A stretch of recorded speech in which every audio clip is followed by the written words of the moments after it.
For this next project, we're going to bring the previous voting application to people's favorite websites using Solana Actions and Blinks. Solana Actions are a specification for an API that can return a transaction on Solana to be previewed, signed, and sent. Whether it is a button, website, or QR code, Actions make it simple for developers to integrate the things you can do throughout the Solana ecosystem right into your environment. Blinks are blockchain links. They turn any action into a shareable link, allowing any website that supports links to be the starting point of a Solana transaction. As a result, Blinks transform websites or social media into a platform for executing transactions, all without taking the user elsewhere. Any website could be the surface for your new application, creating both a decentralized and user-friendly experience. In practice, Actions resemble a typical REST API call. A user interacting with a website would trigger a GET call to retrieve information about what actions are available. Following the list of available actions, the user can then choose an action to execute, which will then start the transaction signing process. We will be making all our votes in our previous application be actions, allowing them to be executed without a traditional front end with the help of Blinks. Now that we've had an overview of Blinks and Actions, let's get started building them. All right, so with the project that we just completed, the voting application, we're going to add something called Blinks and Actions. There is a lot of different amount of work that you'd have to do for Blinks and Actions. We're going to go pull up the docs right here, just kind of go through all the ins and outs of the technical know-how. So first off, we can see it says Actions and Blinks as the title here. We can see that to get started, we need to do npm install @solana/actions. So let's go ahead and do that right here. So we're going to have to go outside of our anchor folder. Let's start with the voting dapp and install our @solana actions. And with what we're going to do, we're actually going to need to add a couple steps that we didn't do in the previous project to make sure that the Blinks and Actions work for this project. So one of those steps is we never deployed our Anchor smart contract to our local test validator. We were just using a Solana bank run to do all the testing. But now we actually have to test on a local test validator to bootstrap some UI on top of it. So let's go into the Anchor folder, and we're going to do Anchor deploy. Now, this might be different based off your Solana config. So actually, you might need to check that first. So if you do Solana config get, you'll get a bunch of data based off of what environment you are set up with. If you want to set your config environment to local, you would just do Solana config set-ul. That will set everything to local so that you can just do Anchor deploy. So let's do Anchor deploy. And what this will do is it will actually deploy that voting binary that we used yesterday to our local test validator. And we can see here the program ID is that. And let's go check it out in the Explorer real quick. So we go to explorer.solana.com. We go set ourselves up on local. And we go to our program. We can see our smart contract has a program account. The address is here. We can see what the balance of SOL to store it was, and then when it was deployed. And we can see a bunch of information of like, this is the upgrade authority of myself who deployed it, and a bunch of other information of whether or not it's upgradable, it's executable because it is a smart contract, etc. And now that it is deployed, we also will need to start setting up the actions to interact with that smart contract on our local test validator. So we created this, we installed this actions SDK, and the next step will be that we have to set up this GET request and this POST request to actually do something on chain. If we don't have those, it won't actually do anything on chain within these Blinks. So there's a life cycle diagram here. Basically, what we'll have is that someone will do something or click a button. It'll send a GET request to get metadata on what are the available actions that this user can do to your server. This will show up on the UI. The UI will then allow them to click a button to perform an action, which will make a post request with their specific account public key to the action provider or our action server. We'll then respond with a serialized transaction. We'll show the transaction details to the user, allowing them to sign that transaction. And then they can approve it if they want, and it will actually interact with the Solana blockchain. So that's the full end-to-end of how Blinks and Actions works. So first off, let's create this GET request to get the right information to do our actions. So let's go pull down here. We can see there's a bunch of information about Blinks. We'll get to this in a moment. But ultimately, our GET request has to have a Solana action URL that describes an interactive request for the signable Solana transaction or message. So let's go ahead and do that. So what we can do is we can go into our web app API and create a new folder called, we'll call it Vote. I'm just going to copy and paste this route so that we have a single GET request. That's fine. And if we ran this successfully, which if you're not already running your server, you would just do npm run dev, and that will run both your front end and your server side. We can go ahead and check if this GET request actually exists by going to our local host and going to, what is it, API vote. So let's go ahead and check it out. So if you go to localhost 3000, should be API/vote, and this should return some information, hello from the API. This is the very basic Next.js server-side work. Just as a note, we are creating quite a heavy application for these Blinks. Next.js server-side is quite heavy for this usage. Recommend like a Node.js server if you can, like an Express server. But because we have our scaffold and we'll later on in this course build the actual front end for the voting application, we're just going to use this back end and bootstrap it with this, this voting action. All right, so we got some information from our server using the API vote. Next up, we need to actually return valuable information in order to display the Blink on any social media. So let's go ahead and do that. All right, so if you go to the Solana documentation, again, for actions, you can see that the metadata expected is this action GET response. It has an icon, a title description, your label, has some links and linked actions, and then an error. So there's a bunch of different information that you can respond via this GET request. So if we go over here, we can go ahead and create that. So we can do a const, what is it? We can call this the action metadata equals of type, this is actually type action GET response.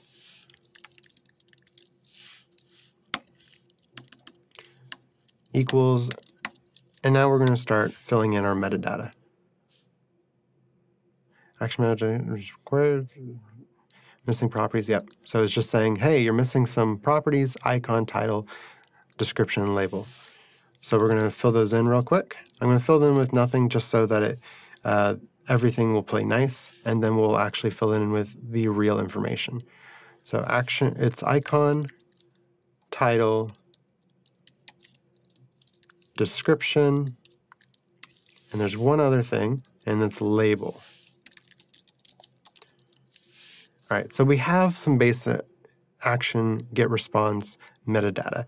Now we actually need to fill it in. So first off, what we're doing for this is we're creating a voting application that can be viewed, and we need to create an icon that is choosing between crunchy and smooth peanut butter.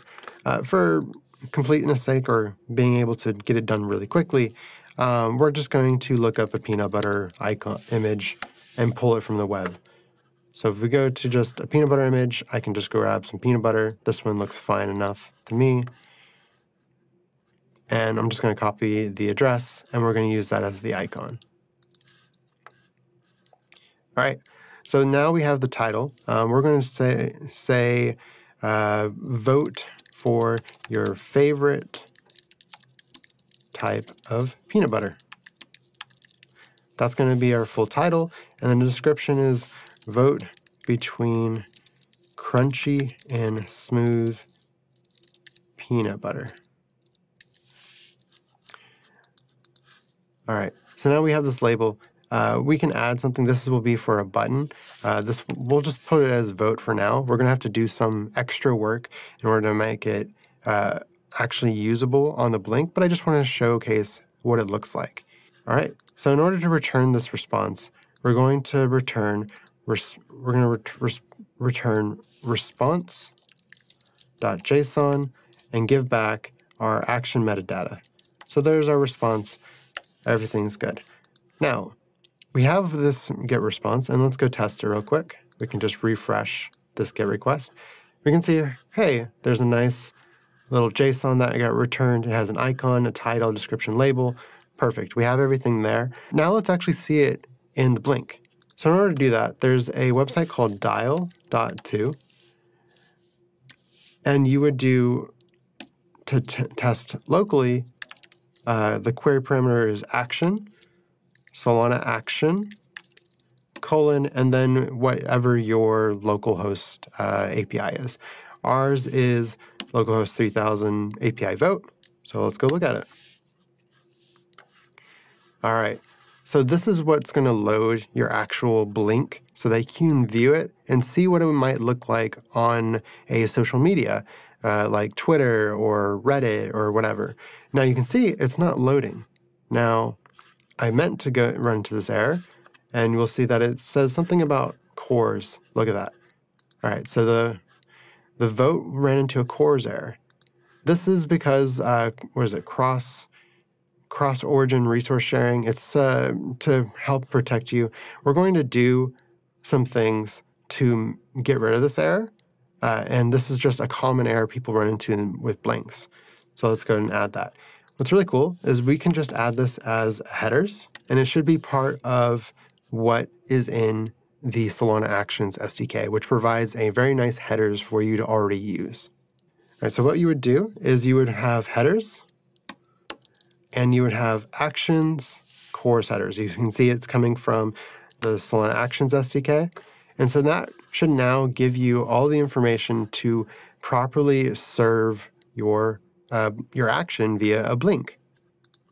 All right, let's go look at it within our dial.to. There we go. So we can see right here is we have our nice little image of the peanut butter. We have the title, vote for your favorite type of peanut butter. And then the description, vote between crunchy and smooth peanut butter. You can see that this part says the action has not been registered.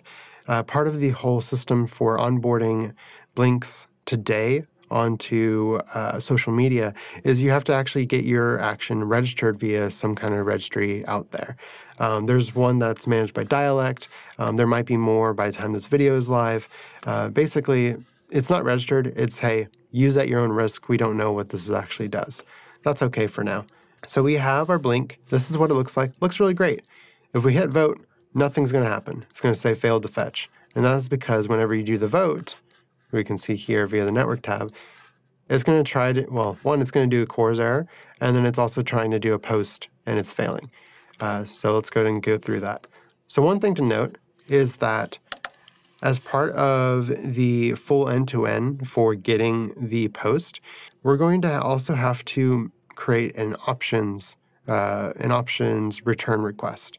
And what we can do with that to make it very easily is we can just make it equal to the get so that it knows everything that it needs to do. So let's go ahead and do that real quick. All right, so in order to do that, you would do export const options and just make sure it equals the get. And so now when we go back over here and we refresh, let's go inspect, it should just fail the post now. There you go. So the post failed, the method's not allowed. It's because we haven't created the post yet. Perfect. We're running into all the errors that we expected. Now we actually have to create the post. But before that, you notice that our GET request just has vote. this is actually not voting between crunchy or smooth peanut butter. It's just vote. That's not enough information to present on your blink for someone to make a good enough action. So what we're going to have to do is, if you look in the actual documentations, is there's something called links, and there's these linked actions that basically give a list of related actions for this user to possibly perform. So let's go ahead and add that real quick. So we're going to do linked actions, and it's a list. So links. It's going to be a list of possible actions. So let's create a actions list as well. This is going to be linked actions.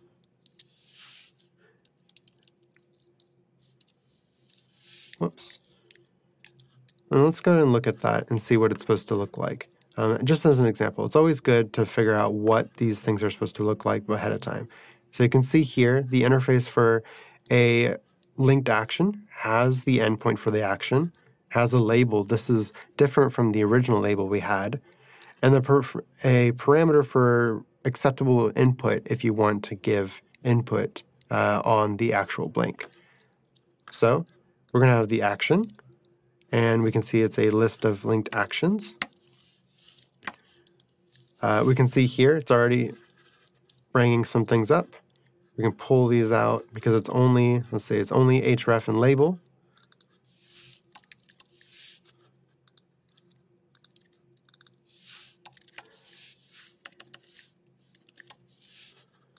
And we have this vote crunchy and vote smooth. So we're going to do vote candidate equals crunchy as our query parameter, because we're not going to create different posts for each of them, and vote candidate equals smooth. Close the bracket, and we should have everything else. Cannot find name action, that's okay. Let's figure out what's going on. Property of missing action, required type linked actions. So let's go ahead and update this so that the compiler is happy, and that'll just be fine. So the way that it's actually supposed to be is it's just because I had a bracket instead of curly brace. So now we have the total actions that some user can perform. We have the label, the original label of vote. It's not going to be used anymore. And then we have the links and actions of what someone can actually do. So let's go ahead and do that real quick. Let's double check. Yep, we can see all the extra information. And let's go look at our blink, see if it's updated. And you can see right here, we have a vote for crunchy button and a vote for smooth button. So now our blink looks as expected, and we have everything set up on the metadata in order to execute our blink correctly. Now, as you probably can guess, still will fail with a 405 on the post because we have yet to create those posts. So let's go ahead and get started on that. So we're going to create one single function, export async function post. And we're going to get the information from the request from specifically the URL parameter so we can understand whether or not the candidate is going to be a crunchy or smooth peanut butter. So you can see there's already Copilot is already trying to give me some information. I'm going to ignore it because I want to write my own. All right, so the way that we do this is we would first grab the URL, and this would be grabbed from the request that came back. Next, we're going to grab the search parameter, which we had as candidate, as we saw up here, the candidate equals crunchy. And now we need to make sure that the candidate given is actually a valid candidate. So let's make sure that the vote is either crunchy or smooth. That way we have a good return back to the user, and if they somehow enter something wrong, it's not going to give them a weird error. We don't want to surface strange errors that don't make sense to the user. All right, so we're going to do if candidate is not equal to crunchy and or smooth. We want to say invalid candidate, return status of 400, and headers will have to also, once again, be those action cores headers. Otherwise, it won't work. All right, so we've done all of our testing or our validation of input. We now have our candidate.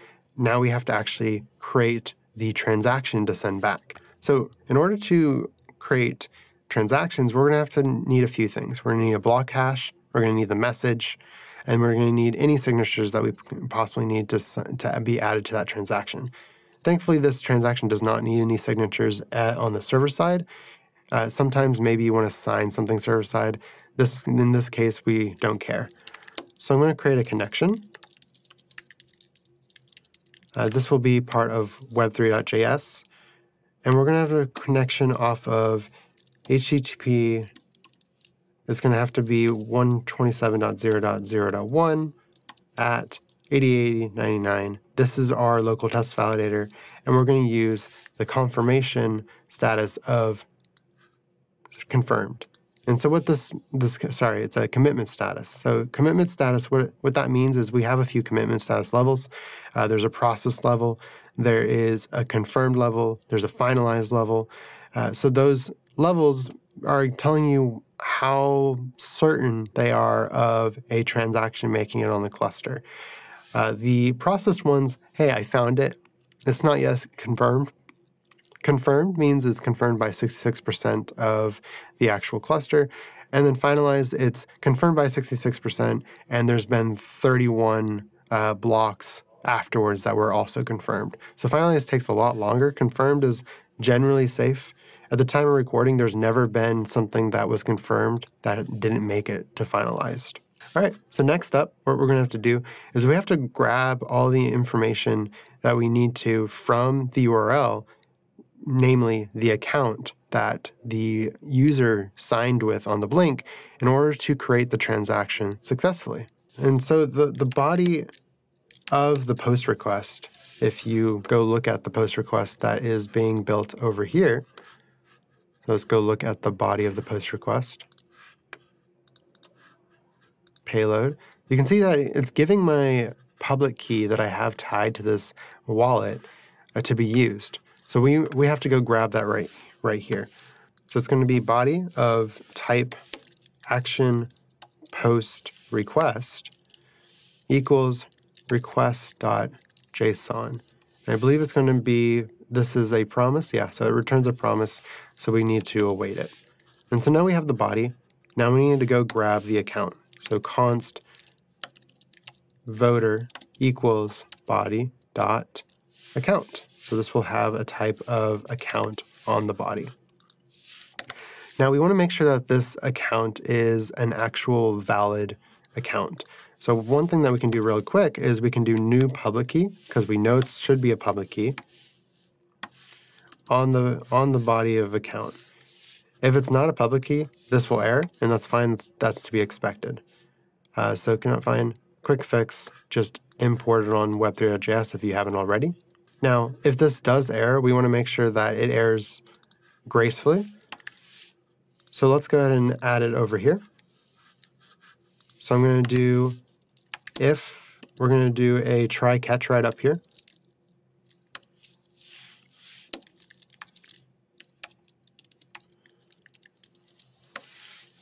And I want to make sure that the voter is actually a public key and give back an error that makes sense.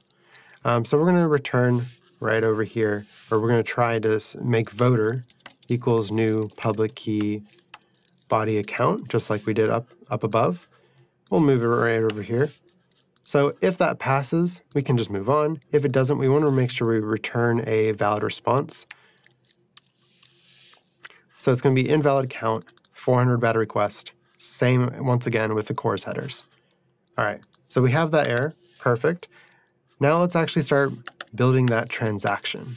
Now, if you remember from testing, and I can just pull this up real quick, we used basically a vote program in order to initialize the candidate. We did some information on, let's say, on voting for the candidate. What we're going to need to do is we need to grab specifically this method right here, and we need to pull the instruction. This right here right now just sends it out as an RPC call. We don't want to do that. We want to actually use it as an instruction. We also need to make sure that we are adding the signer correctly and it equals the account versus us signing on the server side, because in our case, we don't care about signing on the server side. So we have to do exactly what we did with some additional differences to create that voting program. All right, so like here, where we are creating a provider, we're grabbing the IDL, the voting type, we're going to have to do the exact same thing over here. So let's go ahead and pull that out. So we're going to pull out IDL equals your voting JSON. I'm going to make sure that that's actually where it is. I don't think Copilot gave me the right answer. So this is going to be backwards, backwards, backwards. I think one more actually. Yeah, backwards, anchor, target, IDL, voting, JSON.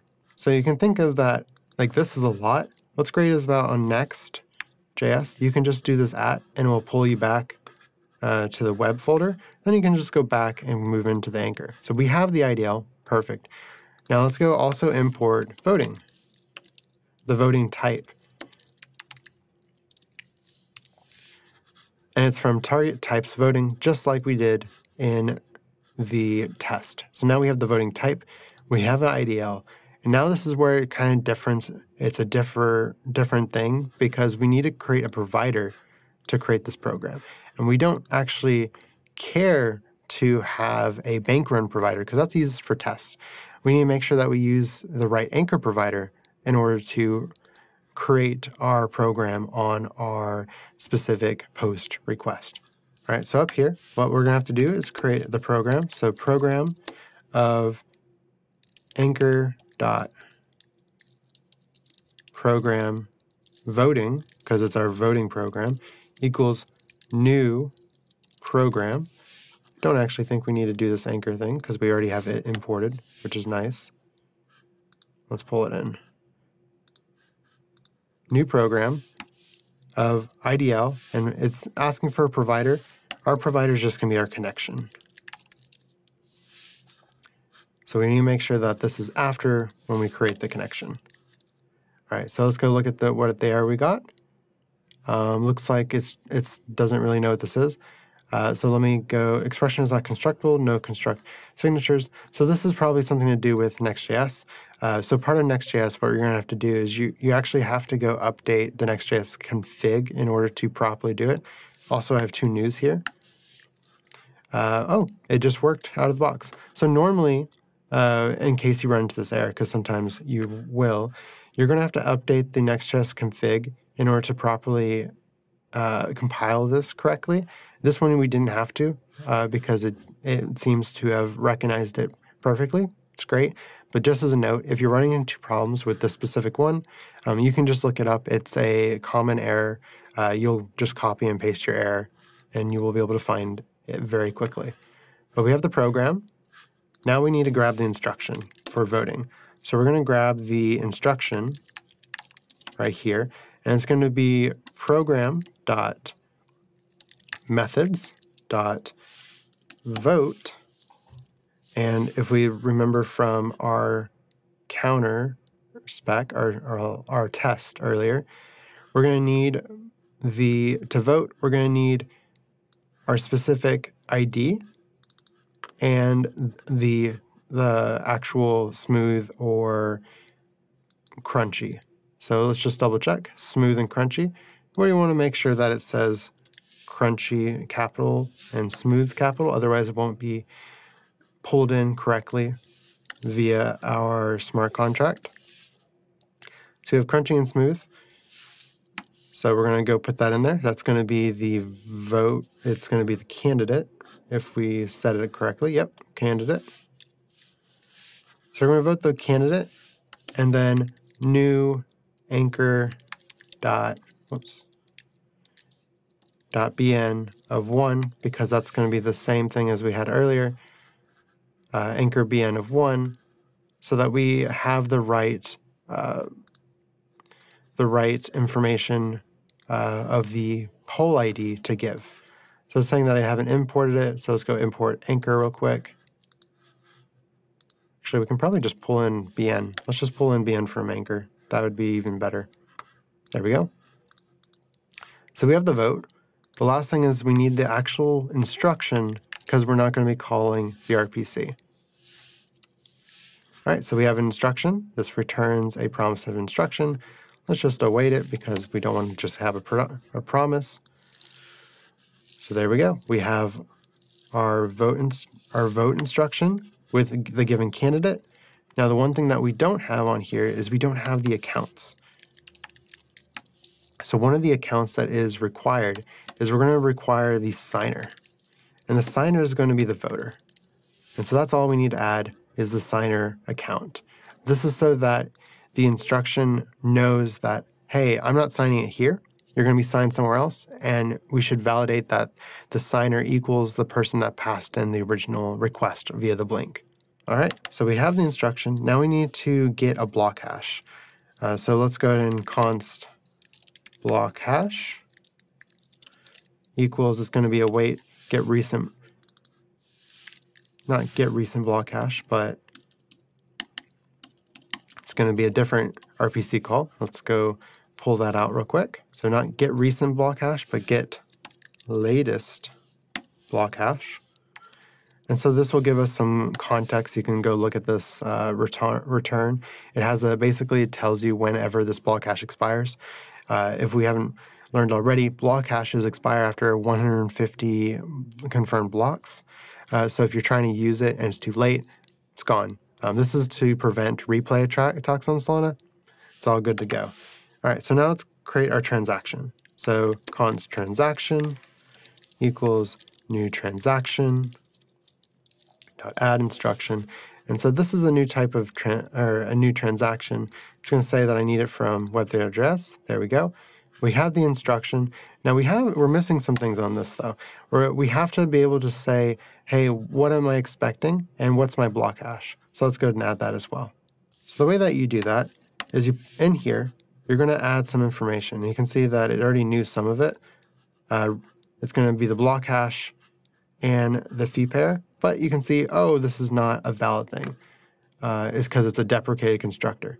The one that we're going to be using is, I believe it's this one. Let's go pull that. So we need the fee pair, the block hash, and the last valid block height.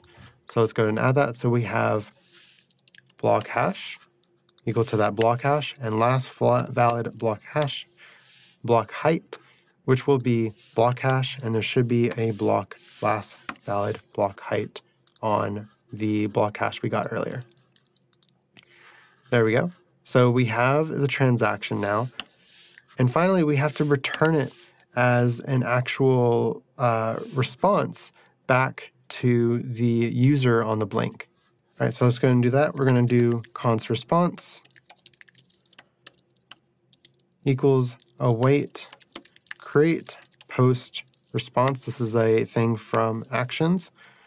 This is going to be a different type. So let's go ahead and pull that out and see what it expects. So it expects your fields.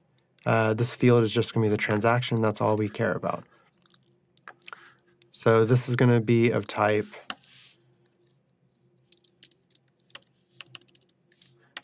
fields transaction equals our transaction. All right, so we have our response. This is the fields that we have in it, just the transaction. And finally, we need to return it. So return response.json, and we always remember to add the course headers. Otherwise, it's always going to fail. All right, let's go ahead and test it out and see if we did everything right the first time. All right, so we'll go refresh this blink. We can see here it has the vote for crunchy and vote for smooth. And if I click one of them, it should pull up my wallet in order to sign for the transaction. There we go. All right, so we're here signing for the transaction. If you run locally, there's going to be a lot of information here. What you find usually with wallets is that they're not doing any like caching on local, they're just skipping it. We can just confirm it because we know that we're working on local. Oftentimes, if you do see these errors, though, I would not confirm your transaction, just as a general FYI. So let's confirm it. And you can see there's a bunch of errors showed up, but that's okay. The response got back as 200 OK. And these errors are just the wallet was unable to figure out what was going on. And so we have now an end-to-end blink. So let's go ahead and check that on our Explorer. So let's go pull up the transaction history. We should be able to see different transactions on this program. So looking at the program, let's see if we can refresh a few times. All right, so let's go ahead and figure out what might have went wrong. All right, so the reason why this did not work is because what's happening is we're doing this transaction. Everything is correct here. We have all the correct information. However, we have a poll ID of 1. Now, if you remember, we just deployed our program earlier, our smart contract, onto our local test validator. We don't actually have any information about this, this actual smart contract or this poll or these candidates. So we actually have to create those. And a very easy way to create those is you can just run your test. And if you write your test correctly, which we did earlier, this should be able to create the correct candidates of smooth and crunchy for people to vote on. So let's go ahead and run that real quick. And the way that you would do that is anchor test, skip local test validator. Skip local validator. We'll allow it to deploy. That's fine to me. So it's going to deploy to our local test validator, and then it's going to run all of our tests. And these should set up our specific poll onto our local. So it looks like that they're not pulling. Oh, it's because it uses a different program ID than the one that we actually deployed. So we can go pull that right here. So you can see it's not ELY, it's actually 6RM. So we just have to replace that, and that's fine. So let's do that again. Anchor deploy, and then we'll run the test suite. And we can see, let's see what would fail this time. Declare program ID mismatch. So this is saying that something did not match correctly to where the program that was provided did not equal. So the reason why this vote for crunchy and vote for smooth button does not work is because we never set up our poll ID or our poll and candidates early on. If you remember correctly, we were using Solana Bank Run in the previous project to do a bunch of tests. We then, early on in this project, when we started, we deployed our smart contract onto our local test validator, but we have yet to actually set up any of the configuration in order to create our votes. So let's go ahead and start doing that. So I'm going to do it via the test. We're going to change some things. I'm going to remove this code right here, and we're going to use the test to set up our configurations. So we have the vote program. This vote program is going to be equal to a new thing for our anchor, using our anchor workspace. So what we do here is we do it as anchor.workspace voting as program voting. So this creates our correct program. And the second thing is we're going to have to make sure that we're setting the provider correctly to run locally. So set provider, this is going to be a specific different provider because we're doing it locally. So this provider is going to be anchor.anchorprovider.env. All right, so now what we can do is, and sometimes if you don't do this, you'll have to do an anchor clean. This will clean up your workspace, make sure everything is set up for success. I'm going to go ahead and do that as well. And then we have to run it to where it's building the program, deploying it, running the test, and creating our configuration. So let's go ahead and do that. So once that completes, you should have a bunch of test paths. And the test, you can see that, hey, we have all these crunchy and smooth peanut butter set up. And you can see here that there is all the program ran their instructions correctly. If you do run into error, make sure this public key is equal to the deployed program.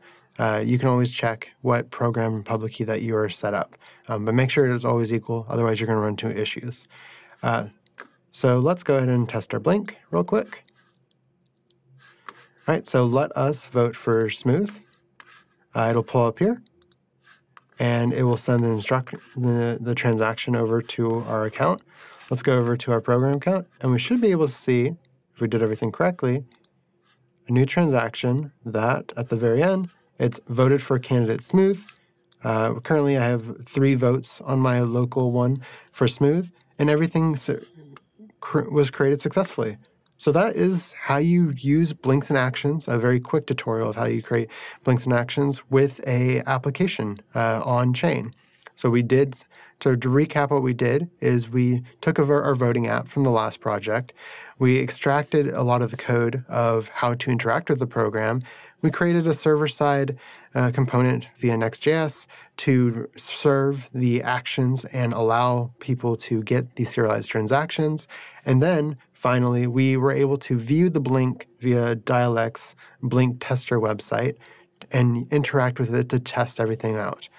Everything seemed to work correctly. We were able to vote for our different peanut butters based off of what we liked, and it was all done via this blink. Now, if you wanted to take this to production, the specific blink, you would have to go through the registry and register it. And also, I'd recommend deploying this to an actual environment, maybe DevNet or even mainnet. And that way, other people can interact with it via whatever social network they please. Yeah, that's everything for this project, and we will see you in the next project.